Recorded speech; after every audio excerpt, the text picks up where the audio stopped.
Нашата битка денеска е да обезбедиме достоинствен живот за нашите граѓани во нашата земја, а не надвор од неа. А за тоа мора да има правда и слобода, порача председателот Стево Пендаровски од Пеленца на чествувањето на Денот на Републиката. Нефункционалната администрација, високата корупција и неефикасното судство не се само пречка за побрзо интегрирање во Европската Унија, туку главна пречка да живееме во нормална држава, рече Пендаровски. Тој упати силна порака за расчистување на состојбите во судството. Нашите граѓани со право се разочарани кога гледаат дека обвинителството, кое беше символ на сите наши надежи за расчистување со организираниот криминал, се распадна како последица на тоа што и самото стана дел од организираниот криминал.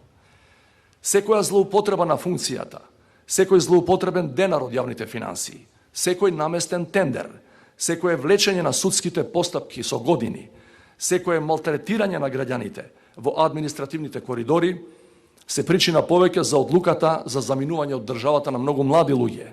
Годинава Илинден го прославуваме со крупен исчекор кон целосна реализација на стратешките цели, полноправно членство во НАТО и почеток на преговорите со Европската Унија, рече Пендаровски.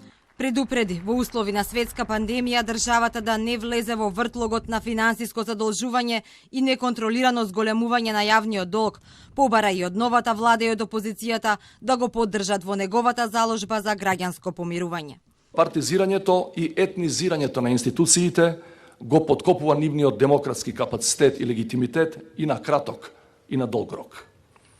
Граѓанското помирување е основен услов за функционирање на едно демократско плурално општество, а демократијата е предпоставка за економски развој.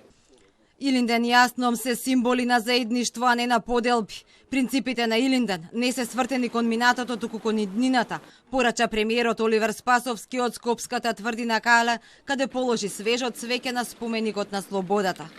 Го направивме пресвртот што и беше потребен на земјата.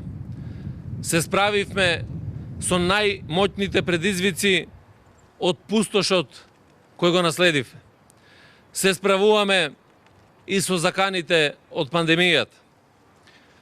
Продолжуваме да се бориме. И нашата родна грудка земја да ја направиме прекрасно место за живот, за да им оставиме на идните генерации капитал.